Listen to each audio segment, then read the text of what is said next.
ਮਾਵਾਂ ਨਾਲ ਕੋਈ ਨਹੀਂ, ਰੱਬ ਵਾਸਤੇ ਕੋਈ ਦੇ ਜਾਂਦਾ ਤੇ ਖਾ ਲੈਨੇ।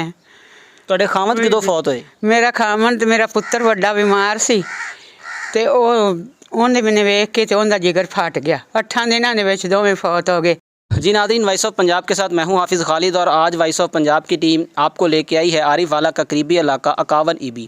अकावन ईबी पाकपतन रोड से तकरीबन 3 किलोमीटर की मुसाफत पर मौजूद है और अकावन ईबी की आबादी अगर देखी जाए तो बहुत मुख्तसर है। ये गाँव है। इस मुख्तसर गाँव के अंदर हमारे साथ मौजूद ये बेवा खातून जो काफ़ी उम्र की हैं और इनके घर के हालात कैसे हैं ये दिखाने के लिए और उन मुखय्यर हज़रात को सुनाने के लिए हम यहाँ पहुँचे हैं ताकि इस माँ जी के हालात के ऊपर कोई रहम खाए और इनका कोई पुरसान हाल बन सके। ये माँ जी जो है ना इस वक्त शुगर की पेशेंट है और एक टांग से मजूर है। आप देख रहे हैं कि इनकी एक टांग इस वक्त इनके जिस्म के साथ नहीं है। ये जो हालात की जंग लड़ रहे हैं ये सुन के आप परेशान हो जाएंगे कि इनकी ज़िंदगी कितनी दर्दनाक और दास्तान जो इनकी है वो भी इंतहाई जो है ना वो अज़ियतनाक है। तो आइए आज इनसे मुलाकात करवाते हैं और सुनाते हैं कि इनके घरेलू हालात कैसे हैं और ये ज़िंदगी किस हाल में बसर कर रहे हैं। अस्सलाम वालेकुम माँ जी। वालेकुम सलाम। माँ जी की हाल है? ठीक है बेटा। माँ जी सानू तुहाडे बारे पता लग्या कि अकावन ईबी दे विच तुहाडे घर दे ਜਿਹੜੇ ਹਾਲਾਤ ਨੇ ਤੁਸੀਂ ਬੜੀ ਮੁਸ਼ਕਲ ਨਾਲ ਆਪਦਾ ਗੁਜ਼ਰ ਬਸਰ ਕਰ ਰਹੇ ਹੋ। गुजर मसा ही कर रहे हैं ਅਸੀਂ। ਮਾਂ ਜੀ ਤੁਹਾਡੇ ਖਾਵੰਦ ਕੀ ਕਰਦੇ ਨੇ? ਖਾਵੰਦ ਸੁਨਿਆਰੇ ਸਾਂ ਅਸੀਂ ਪਹਿਲੇ। ਅੱਛਾ ਜੀ। ਪੁੱਤਰ ਦੀ ਵੀ ਦੁਕਾਨ ਬੰਦ ਹੋ ਗਈ ਤੇ ਮੀਆਂ ਦੀ ਵੀ ਬੰਦ ਹੋ ਗਈ ਦੁਕਾਨ।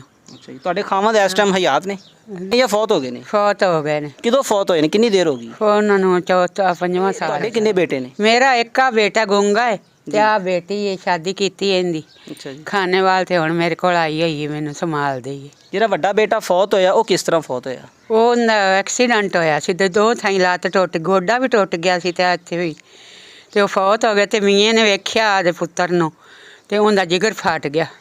ਯਾਨੀ ਕਿ ਬੇਟੇ ਦੀ ਜਿਹੜੀ ਵਫਾਤ ਸੀ ਉਹਨਾਂ ਦੀ ਡੈਥ ਸੀ ਉਹਨਾਂ ਕੋਲੋਂ ਬਰਦਾਸ਼ਤ ਨਹੀਂ ਹੋਈ ਤੇ ਉਹ ਪੁੱਤਰ ਪਿਆ ਹੈ ਤੇ ਮੀਆਂ ਫੌਤ ਹੋ ਗਿਆ। ਅੱਗੋਂ ਇੱਕ ਜੁਮੇਰਾਤ ਮੀਆਂ ਫੌਤ ਹੁੰਦਾ ਤੇ ਆਂਦੀ ਜੁਮੇਰਾਤ ਬੇਟਾ ਫੌਤ। ਮਾਂ ਜੀ ਜਦੋਂ ਤੁਹਾਡੇ ਖਾਵੰਦ ਫੌਤ ਹੋਏ ਆ ਹਾਂਜੀ ਤੇ ਉਦੋਂ ਤੁਹਾਡੇ ਘਰ ਦੇ ਹਾਲਾਤ ਕੈਸੇ ਸੀ? ਐਵੇਂ ਹੀ ਸਨ ਹਾਲਾਤ, ਗਰੀਬੀ ਬੜੀ ਸੀ। ਗੁਰਬਤ 'ਚ ਜ਼ਿੰਦਗੀ ਗੁਰਬਤ ਦੇ ਵਿੱਚ ਹੀ ਗੁਜ਼ਾਰੀ ਜ਼ਿੰਦਗੀ।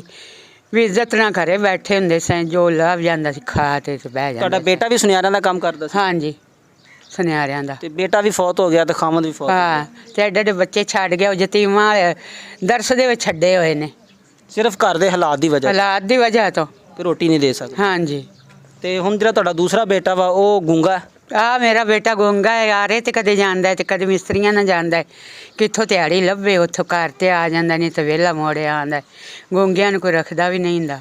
ਤੇ ਜਿਹੜੀ ਪਹਿਲੇ ਬੇਟੇ ਦੀ ਤੁਹਾਡੀ ਬੇਗਮ ਸੀ, ਤੁਹਾਡੀ ਬਹੂ, ਉਹ ਤੁਹਾਡੇ ਘਰ ਹੀ ਹੈ? ਹਾਂਜੀ ਆ ਬੈਠੀ, ਉਹ ਬੈਠੀ। ਇਹਦੇ ਨਾਲ ਨਿਕਾਹ ਕਰ ਦਿੱਤਾ ਸੀ ਗੁੰਗੇ ਨਾਲ ਵੀ, ਬੱਚੇ ਮਾਂ ਤੋਂ ਨਾ ਜੁਦਾ ਹੋਣ। ਤੇ ਤੁਸੀਂ ਸ਼ੂਗਰ ਦੇ ਮਰੀਜ਼ ਹੋ? ਹਾਂਜੀ। ਸ਼ੂਗਰ ਤੁਹਾਨੂੰ ਕਿੰਨੀ ਦੇਰ ਦੀ ਸੀ? ਸ਼ੂਗਰ ਮੈਨੂੰ ਤਾਂ 3-4 ਸਾਲ ਹੋ ਗਏ ਸ਼ੂਗਰ ਹੋਈ ਨੂੰ। ਇਹ ਲੱਤ ਤੁਹਾਡੀ ਸ਼ੂਗਰ ਦੀ ਵਜ੍ਹਾ ਤੋਂ ਕੱਟੀ ਗਈ ਹੈ? ਹਾਂਜੀ। ਇੱਕ ਕੇਲ ਵੱਜਾ, ਪਤਾ ਨਹੀਂ ਲੱਗਿਆ, ਪੈਰ ਸੂੰਗੜੇ ਹੋਏ ਸਨ। ਹਾਂਜੀ। ਤੇ ਉਹ ਕੇਲੇ ਨੇ ਕਿਹੜਾ ਨਹੀਂ ਪਤਾ ਲੱਗਿਆ ਤੇ ਉਹ ਪੈਰ ਦੇ ਵਿੱਚ ਰੇਸ਼ਾ ਪੈ ਗਿਆ ਤੇ ਸੁੱਜ ਗਿਆ ਤੇ ਉਹਨਾਂ ਨੇ ਸਾਹੀਵਾਲ ਵਾਲਿਆਂ ਨੇ ਕੱਟ ਦਿੱਤੀ। ਤੇ ਹੁਣ ਤੁਹਾਡੇ ਘਰ ਦਾ ਗੁਜ਼ਰ ਬਸਰ ਕਿਸ ਤਰ੍ਹਾਂ ਹੁੰਦਾ? ਗੁਜ਼ਰ ਬਸ ਕੋਈ ਪਿੰਡ ਵਾਲੇ ਮਦਦ ਕਰ ਦਿੰਦੀਆਂ ਨੇ, ਕੋਈ ਕਿਵੇਂ ਕਿ ਜਾਂ ਲੂਣ ਮਿਰਚ ਹੋਵੇ ਆਦਾ ਚੁੱਪ ਕਰਕੇ ਖਾ ਲਈਦਾ। ਮਾਂ ਜੀ ਤੁਹਾਡਾ ਬੇਨਜ਼ੀਰ ਦਾ ਕਾਰਡ ਬਣਿਆ ਹੋਵੇ, ਗੌਰਮੈਂਟ ਨੇ ਤਾਂ ਬੜੇ ਪੈਸੇ ਵੰਡੇ ਨੇ ਬੇਨਜ਼ੀਰ ਇਨਕਮ ਸਪੋਰਟ ਦੇ, ਕਫਾਲਤ ਪ੍ਰੋਗਰਾਮ ਦੇ, ਤੁਹਾਨੂੰ ਕੋਈ ਕਾਰਡ ਨਹੀਂ ਮਿਲਿਆ? ਪਤਾ ਨਹੀਂ ਮੈਨੂੰ ਤਾਂ ਵੀਰ। ਤੁਹਾਨੂੰ ਗੌਰਮੈਂਟ ਨੇ ਕੋਈ ਇਮਦਾਦ ਨਹੀਂ ਦਿੱਤੀ? ਨਹੀਂ, ਕੋਈ ਵੀ ਨਹੀਂ ਦਿੱਤੀ ਸਾਨੂੰ ਤਾਂ। ਤੁਹਾਡੇ ਪਿੰਡ 'ਚ ਉਸ਼ਰ ਜ਼ਕਾਤ ਕਮੇਟੀ ਦਾ ਕੋਈ ਚੇਅਰਮੈਨ ਹੋਏਗਾ, ਉਹਨੇ ਵੀ ਤੁਹਾਨੂੰ ਕੋਈ ਪੈਸੇ ਨਹੀਂ ਦਿੱਤੇ? ਨਹੀਂ, ਉਹ 9000 ਰੁਪਈਆ ਇੱਕ ਵਾਰ ਦਿੱਤਾ, ਇੱਕ ਵਾਰ ਦਿੱਤਾ। ਅੱਛਾ ਜੀ। 2 ਦਫਾ ਮਿਲੇ ਨੇ? ਹਾਂਜੀ 2 ਦਫਾ। ਉਸ ਤੋਂ ਬਾਅਦ ਕੋਈ ਨਹੀਂ ਮਿਲੇ? ਨਹੀਂ।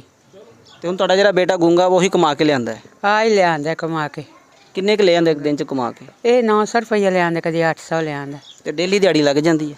कभी लगती कभी नहीं भी लगती। हमने माँ जी की तो दास्तान सुनाई है, इनकी बेटी भी हमारे साथ मौजूद है, उनसे भी कुछ गुफ्तगू करते हैं और उनसे भी जानते हैं कि उन्होंने इस घर के अंदर परवरिश कैसे पाई है, उन्होंने जो अपनी इब्तदाई हालात थे उनसे कैसे गुजर के यहाँ तक पहुँचे हैं। अस्सलाम वालेकुम बाजी। वालेकुम सलाम। बाजी ਅਸੀਂ ਤੁਹਾਡੇ ਘਰ ਪਹੁੰਚੇ ਹਾਂ, ਤੁਹਾਡੀ ਵਾਲਦਾ ਬਿਮਾਰ ਆ ਔਰ ਸ਼ੂਗਰ ਦੇ ਮਰੀਜ਼ ਵੀ ਨੇ ਔਰ ਇਹਨਾਂ ਦੇ ਇਬਤਦਾਈ ਹਾਲਾਤ ਇੰਤਹਾਈ ਮੁਸ਼ਕਲ ਤਰੀਨ ਸਾਨੂੰ ਸੁਣਨ ਨੂੰ ਮਿਲੇ, ਨਾਜ਼ਰੀਨ ਵੀ ਸੁਣ ਰਹੇ ਨੇ। ਤੁਸੀਂ ਵੀ ਇਸ ਘਰ 'ਚ ਪਰਵਰਿਸ਼ ਪਾਈ, ਤੁਹਾਡੇ ਹਾਲਾਤ ਸਟਾਰਟ ਤੋਂ ਕਿਸ ਤਰ੍ਹਾਂ ਸੀ? ਸਾਸ ਬਹੁਤ ਗਰੀਬ ਹੈਗੇ ਸੀ। ਮਤਲਬ ਕਿ ਮੇਰਾ ਪਹਿਲਾਂ ਅੱਬੂ ਭਾਈ ਦਾ ਐਕਸੀਡੈਂਟ ਹੋ ਗਿਆ, ਟੰਗ ਟੁੱਟ ਗਈ ਭਾਈ ਦੀ ਲੱਤ, ਤੇ ਮੇਰਾ ਅੱਬੂ ਉਹਨੂੰ ਵੇਖ ਕੇ ਮੇਰਾ ਅੱਬੂ ਫੌਤ ਹੋ ਗਿਆ। ਰਮਜ਼ਾਨ 5ਵਾਂ ਸਾਲ ਹੈ ਮੇਰੇ ਅੱਬੂ ਹੋਰਾਂ ਨੂੰ ਫੌਤ ਹੋਇਆ ਨੂੰ। ਬਾਜੀ 5 ਸਾਲ ਉਹਨਾਂ ਨੂੰ ਫੌਤ ਹੋਇਆ ਹੋ ਗਏ, ਕਮਾਉਣ ਵਾਲਾ ਕੋਈ ਨਹੀਂਗਾ, ਕੋਈ ਨਹੀਂ। ਕਿਵੇਂ ਗੁਜ਼ਰ ਬਸਰ ਹੋ ਰਿਹਾ? ਬਸ ਪਿੰਡ ਵਾਲੇ ਇਮਦਾਦ ਕਰਦੇ ਪਏ ਨੇ ਸਾਡੀ ਛੋਟਾ ਜਿਹਾ ਪਿੰਡ ਆ, ਕਿੰਨੀ ਕੁ ਕੋਈ ਲੋਕ ਇਮਦਾਦ ਕਰ? ਬਸ ਦੂਸਰੇ ਪਿੰਡ ਵਾਲੇ ਵੀ ਕਰਦੇ ਨਾ ਵੀ ਥੋੜੀ ਬਹੁਤੀ ਜਿਵੇਂ ਕਿਸੇ ਚ ਗੁੰਜਾਇਸ਼ ਹੋਵੇ ਉਵੇਂ ਕਰ ਜਾਂਦੇ ਨੇ ਆ ਕੇ ਗੁਜ਼ਾਰਾ ਕਰ ਲਈਦਾ। ਇਹ ਭਾਈ ਹੈਗਾ, ਭਾਈ ਆਪਦੀ ਕਮਾ ਕੇ ਤੇ ਆਪਦਾ ਗੁਜ਼ਾਰਾ ਕਰਦਾ। ਅੱਜ ਉਹ ਤਾਂ ਗੁੰਗੇ ਨੇ ਹਾਂਜੀ ਕਿ ਉਹਨਾਂ ਦੀ ਦਿਹਾੜੀ 900 ਰੁਪਏ ਮਾਂ ਜੀ ਨੇ ਦੱਸੀ ਹੈ, ਹਾਂਜੀ। ਤੇ 900 ਰੁਪਏ ਦੇ ਵਿੱਚ ਇਸੇ ਇੰਨੀ ਮਹਿੰਗਾਈ ਦੇ ਵਿੱਚ ਗੁਜ਼ਾਰਾ ਕਿਸ ਤਰ੍ਹਾਂ? ਤੁਹਾਡੇ ਘਰ 'ਚ 4-5 ਅਫਰਾਦ ਨੇ? 2 ਜੀ ਨੇ, ਉਹ ਆਪਦਾ ਲਹਿਦਾ ਕਰਦੇ ਨੇ। ਅੰਮੀ ਇਕੱਲੀ ਹੈਗੀ, ਉਹ ਵਿਚਾਰੀ ਕਦੀ ਭਾਈਆਂ ਕੋਲ ਚਲੇ ਗਈ, ਕਦੀ ਘਰ ਆ ਗਈ, ਮਤਲਬ ਕਿ ਐਵੇਂ ਗੁਜ਼ਾਰਾ ਆਪਦਾ ਕਰਦੀ ਪਈ।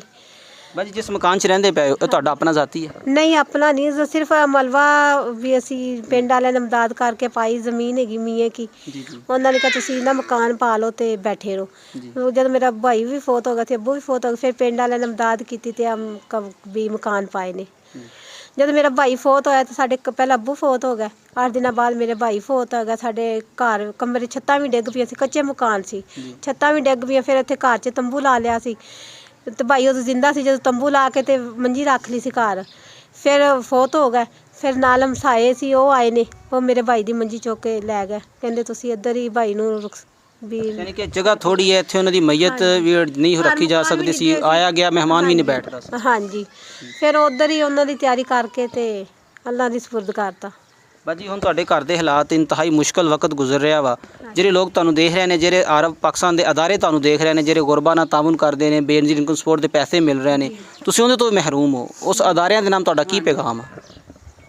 ਮਦਦ ਕਰਨ, ਸਾਡੀ ਗਰੀਬ ਹੈਗੇ ਆ, ਜਿਵੇਂ ਅੱਲਾ ਪਾਕ ਨੇ ਉਹਨਾਂ ਨੂੰ ਦਿੱਤਾ ਉਸ ਦੇ ਹਿਸਾਬ ਨਾਲ ਸਾਡੀ ਮਦਦ ਕਰਨ।